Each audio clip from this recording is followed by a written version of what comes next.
memakai kebaya panjang selengan tangan. Sambutlah salam saya walaupun tidak berjabat tangan.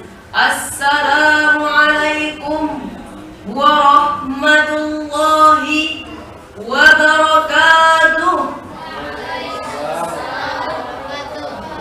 Anzala ala abdihil kitaba wa lam yaj'al lahu 'iwaja. Asyhadu an la ilaha illallah wa asyhadu anna Muhammadan abduhu wa rasuluh. Amma ba'd.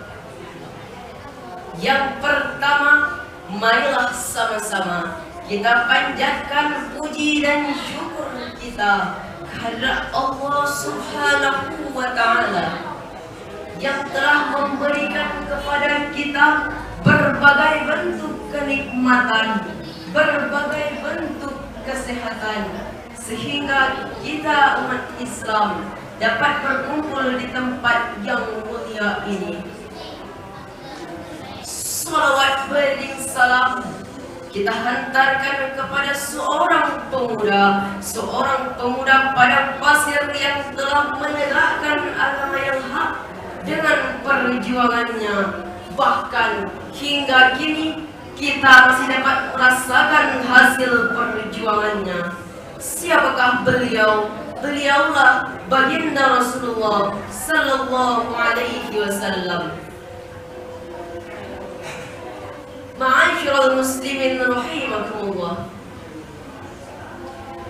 Berbicara tentang masjid, masjid merupakan salah satu tempat yang paling utama bagi umat Islam, sehingga patutlah bagi kita untuk memakmurkannya.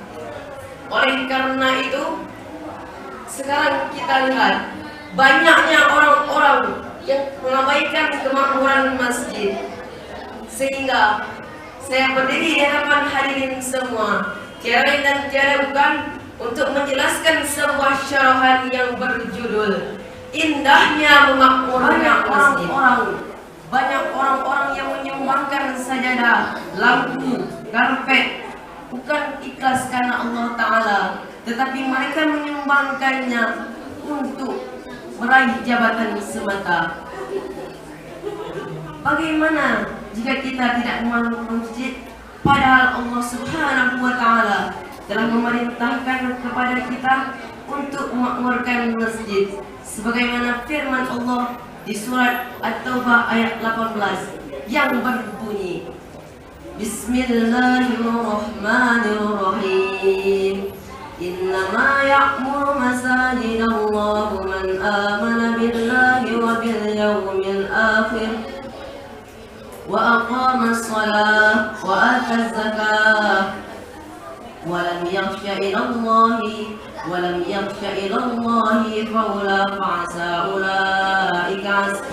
fa'asa ulaika an yakunu minal muhtadin. Yang artinya, sesungguhnya orang-orang yang memakmurkan masjid Allah hanyalah orang-orang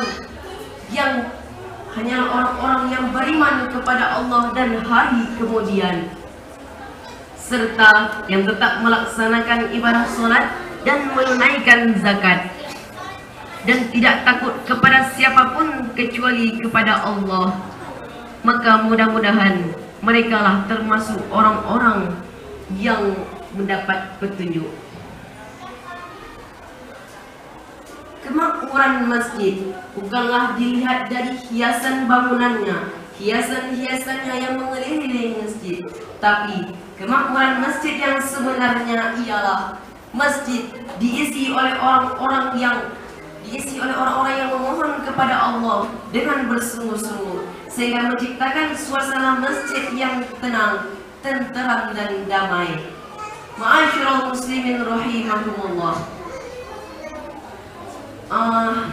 Kemakmuran rumah Allah memengaruhi sholat kita, sehingga apabila kita patutlah bagi kita untuk memakmurkan masjid agar ibadah sholat kita selalu diterima oleh Allah Subhanahu wa Ta'ala.